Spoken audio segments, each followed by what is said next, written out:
Hello, fellow Pops. I'm Dr. F Scott Feil, and I'm bringing you a message from our sponsor at Ice Shaker. My diet's always been a little bit messed up most of my life, and I recently started trying to take back control of my health. And one of the issues my doctor pointed out was that I needed to make an increase in my protein intake. Now, I can't eat chicken breasts all day, every day, so protein shakes and powders have become a big help. Ice Shaker and its built-in removable agitator is an amazing product. They come in a bunch of sizes and colors, and you can even get inscriptions and logos on them. They're stainless steel, double wall insulated, and hold ice for 30 plus hours.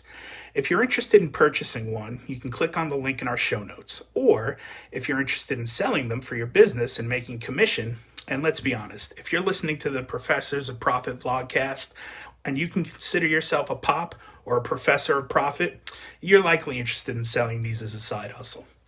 You can click on that link in the show notes as well. Or you can reach out to me directly on social media. I'm pretty available there. I love Ice Shaker, and I'm betting you, your patients, and your clients will too. Ice Shaker, let's shake things up. Now let's start the show. Hello everybody, Dr. F Scott Feil here, and welcome to another episode of the Professors of Profit vlogcast. Another solo episode here, and this one is talking about garage sales. Now, garage sales aren't exactly a side hustle or a long-term fix. You can have so many of them in a year. There's only so much stuff you can sell from your house. However, I think it's an important side hustle and side gig to think about because it's one of the many ways that I recommend starting out your business. If you're looking to start a business, a small business, a side hustle, a side gig, whatever it may be, it's going to take a little bit of seed money to get that business off the ground. Not much. Generally, you're looking somewhere in the $200 to $500 range. Now, it changes from state to state, right? Every state's got their own requirements as far as what a business needs to get started. Some states require that your business be an S Corp. Other states require an LLC. The state that I'm in, Texas, requires an LLC. However, if you were looking to start a clinical business or practice, kind of like I did with my mobile business, it was recommended that I start a PLLC or a professional licensed liability corporation. And the difference there is that it's only offered to people with professional licenses. Doctors, lawyers, nurses, PTs, OTs, speech, etc., etc., etc. Right? So if you have a professional license, you can apply for a PLLC in the state of Texas. And that just gives you an extra layer of coverage, an extra layer of protection against, some form of malpractice or lawsuit against you. So in order to get these businesses or these LLCs or these articles of incorporation off the ground, you generally will have some startup costs or fees associated. With my business in the state of Texas, it was about $300. And that was to get all the paperwork submitted to the state and start my business, my PLLC, the articles of incorporation. However, there was also another $50 fee for adding a DBA, and I added 2 of them. And DBAs are just doing business as. It's another company you can start under your original company that just uses a different name. So the checkbook would, have checks from all the same parent company, but you could also have 2 different names that you go by, the business goes by. And currently, my original company, the parent company or the umbrella company, if you will, if you look at the Feel Good method, was Feel Good Industries PLLC. I then had Epic Therapy and Wellness, my mobile practice underneath that, and FGI Consulting. And I eventually then added a third in PTEducator.com. So I have the online business, I've got the consulting business, and I've got the mobile PT practice, all of which are currently under one LLC or PLLC.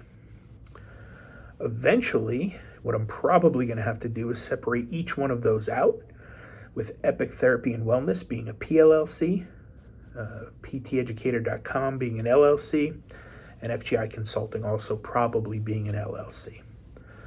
So again, it was about $300 to get the paperwork done and submitted. It was another $50 per DBA that I added, which ended up, again, it was 2 when I first added it. I added the third one a little bit later. So the initial setup, that brings us up to about $400.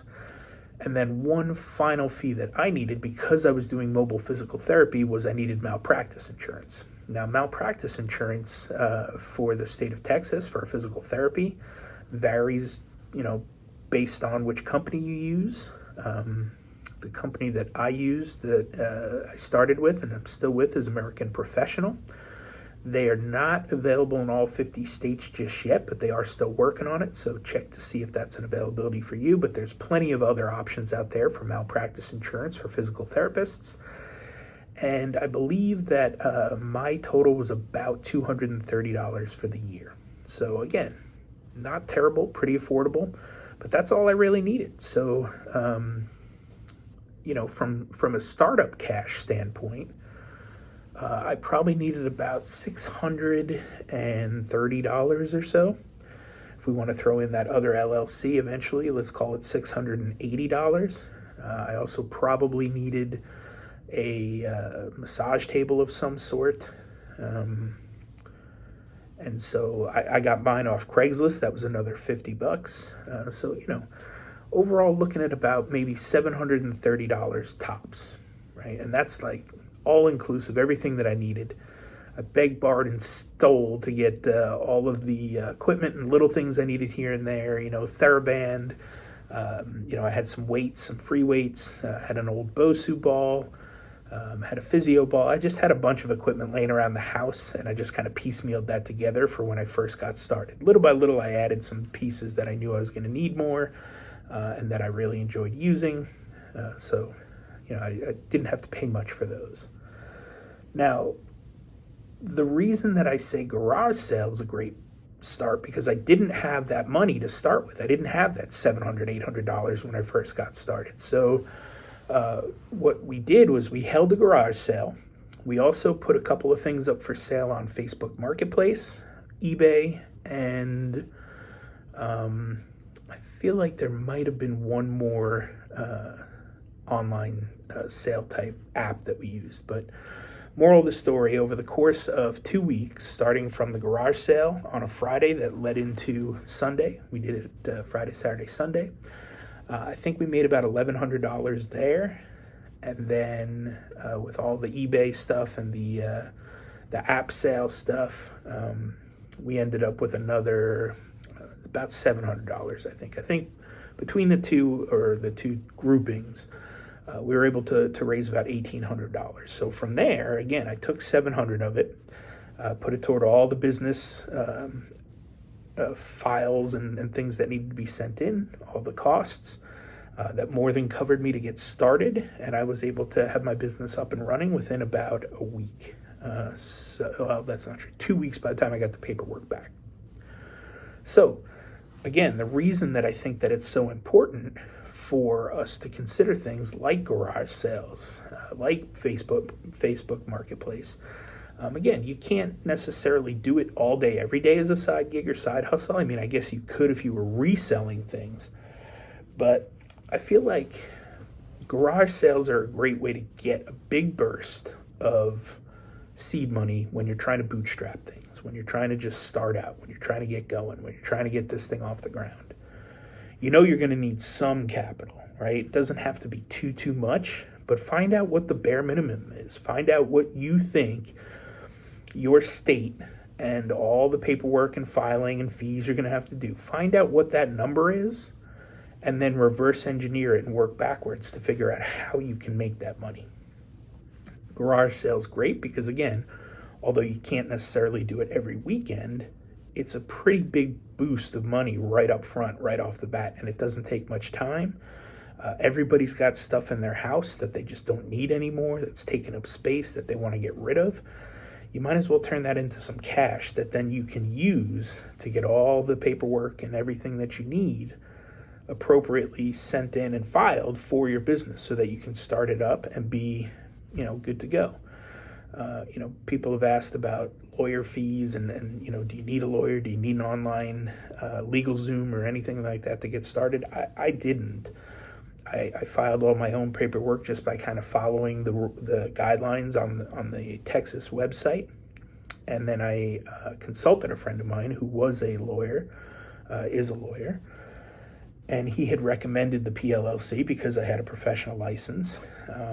It's not necessarily mandatory, and it's different again for every state, so you've got to consider that. But, again, do your due diligence, figure out all the steps that you need to become a viable business and whatever you need to get your articles of incorporation together.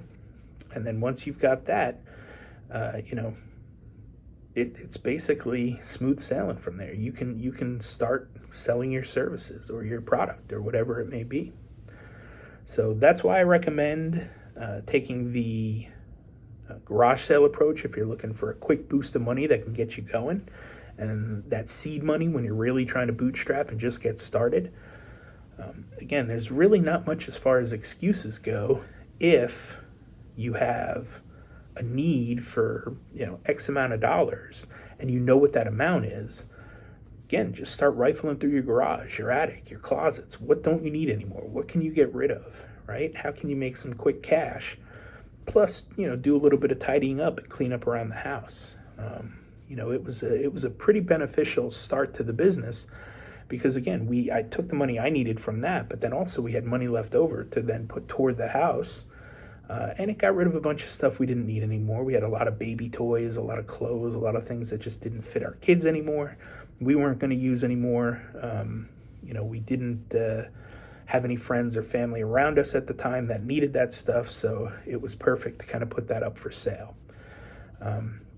And again, if it's something that you really love and you don't want to get rid of, but you're not really using it or whatever, I kind of looked at it as, if it's really that important to me and it means that much to me, at some point when I make enough money off the business, I can buy it back, and so you really have to think. You have to do a little bit of soul searching and deep diving. Does this really mean something to me? Is it meaningful, or can I just get rid of it? Because I was holding on to a lot of stuff. My wife likes to call me a bit of a hoarder. It's not quite as bad as the TV show, but I hold on to stuff that I think I could use in the future. And I've had to kind of stop doing that and realize that now that I've got cash flow coming in, I've got a business, if I truly need something, I can just kind of lean toward the business, make a little bit more revenue so that I can, eventually buy whatever it is that I need. There wasn't really a need for me to have 3 sets of golf clubs, even though I was a pretty avid collector of clubs over the years. But I did keep my original set that was a gift to me from my dad. I used them all throughout high school. The Tommy Armour 845s, one of the classics. And then I have my current set that I use still to this day, which are the Ping I2 black dots, and I love them. Wouldn't trade them for the world. However, there's been a lot of technological advances since I've last played, so I like to think that it's probably time for an upgrade at some point. And if and when I do upgrade, I'll probably sell the Pings. So again, another garage sale coming up in the near future. We have a bunch of stuff we're trying to clear out. We've been pushing it toward the front of the garage so that we can just kind of roll it out and get ready to get rid of it. Looking to see what kind of cash influx this brings. But as far as getting started, seed money, stuff like that, I would strongly recommend a garage sale. So hope that helped. And again, I know this isn't a long-term side gig or side hustle, but it is a good way to get started. So consider that when you're trying to start your business. Hope that helped, and I'll see you next time.